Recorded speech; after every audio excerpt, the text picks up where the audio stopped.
할렐루야. 오늘도 진리의 말씀과 그리스도의 사랑으로 충만해지길 축복합니다.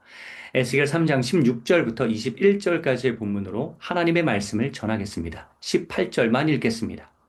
가령 내가 악인에게 말하기를 너는 꼭 죽으리라 할 때에 내가 깨우치지 아니하거나 말로 악인에게 일러서 그의 악한 길을 떠나 생명을 구원하게 하지 아니하면 그 악인은 그의 죄악 중에서 죽으려니와 내가 그의 핏값을 내 손에서 차지할 것이고. 아멘.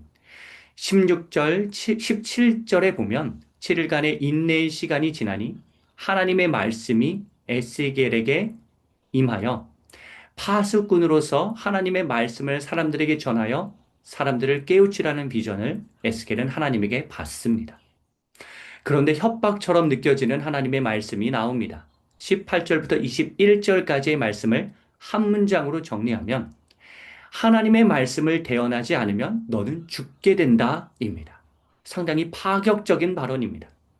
분명히 앞에서 보면 하나님께서 에스겔에게 말씀하시길 하나님의 말씀을 듣지 않는 건 너의 탓이 아니라 그들의 탓이라고 분명히 말씀하셨는데 그와 상충되는 내용이기도 합니다.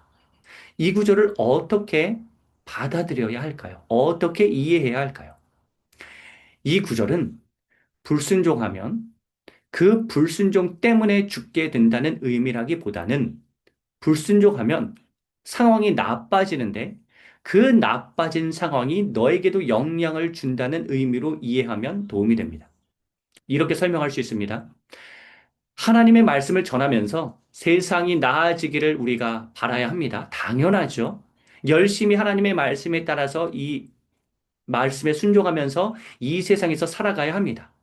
사람들이 하나님이 원하시는 방향으로 변할 수 있도록 우리는 힘써야 합니다. 그런데 그러한 활동을 하다 보면 지치게 됩니다. 왜냐하면 세상은 잘 변하지 않기 때문입니다. 여전히 나쁜 사람들이 질비한 세상 속에서 하나님의 말씀을 순전하게 지키면서 올곧게 사는 게 쉽지 않습니다. 포기하고 싶어질 때가 옵니다. 세상이 과연 변할까? 내가 이렇게 하나님의 말씀대로 말씀을 전하는 게 무슨 의미가 있지? 라고 생각하면서 회의감이 들기도 합니다. 그런 때가 옵니다. 그런데 그래도 그런 생각이 들더라도 잠깐의 휴식 시간은 필요하겠지만 계속해서 하나님의 말씀을 전해야 한다는 비전을 하나님은 에스겔에게 주고 계신 것입니다. 그렇지 않으면 내가 노력해서 하나님의 뜻대로 살게 만드는 사람이 조금이라도 생기도록 헌신하는 그 노력을 게을리하면 세상이 악화되어 그 악이 너를 잡아먹게 될 것이니, 너도 잡아먹게 될 것이니, 너도 예외가 아니니, 계속해서 말씀을 전하는 순종의 자리로 나아가야 한다는 교훈을 하나님께서는 에스겔에게 선포하시는 것입니다. 내가 하나님의 사람으로서의 역할을 이렇게 하기에 세상에 그나마 이 정도 지탱되고 있다는 깨달음이 필요합니다. 그렇기 때문에 내가 좀 지친다고 해서 빠져서는 안 되고 잠깐 휴식한 이후에는 다시 돌아와서 하나님이 명하시는 그 사명을 잘 감당해야 한다는 그러한 교훈을 하나님은 에스겔에게 훈계조로 말씀하고 계시는 것입니다. 구체적으로 구절들을 보면요.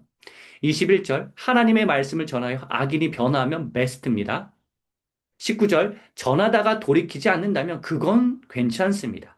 하나님은 결과를 보시는 분이 아니라 과정을 보시는 분이기 때문입니다. 하지만 18절 악인들을 깨우치려는 시도조차 하지 않는다면 하나님이 책망하십니다.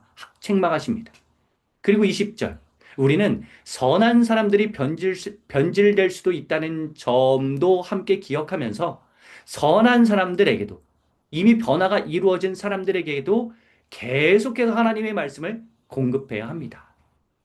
이 구절들이 하나님의 협박이 아닌 이유는 내용을 잘 보시면 느끼시겠지만 하나님은 결과를 놓고 판단하시는 분이 아니기 때문입니다. 하나님은 하나님의 말씀을 선포하는 과정에 우리가 충실한지를 따져 물으시는 분입니다. 우리가 그 과정에 충실한다면 하나님께서는 이해해 주십니다. 사랑하는 성도 여러분, 영향력을 발휘하지 않으면 우리가 누군가의 영향을 받게 되어 있습니다. 그런데 그 영향은 나쁜 영향이 될 가능성이 큽니다.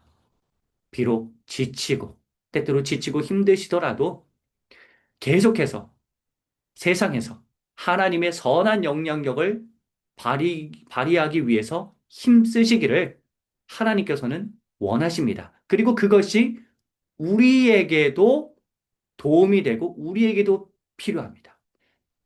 왜냐하면 우리가 선한 영향력을 행사하면서 살지 않으면 나쁜 영향을 받아서 우리가 큰 어려움에 처하게 될 수도 있기 때문입니다. 이는 협박이 아니라 현실입니다. 하나님의 말씀을 전하지 않으면 악화한 세상으로 인해 나에게도 직격탄이 오게 되는 것이 현실입니다. 사랑하는 여러분, 오늘도 하나님께 공급받은 말씀의 능력과 힘으로 주변 사람들에게 선한 영향력을 행사하시는 그러한 삶을 사시기를 주님의 이름으로 축복합니다.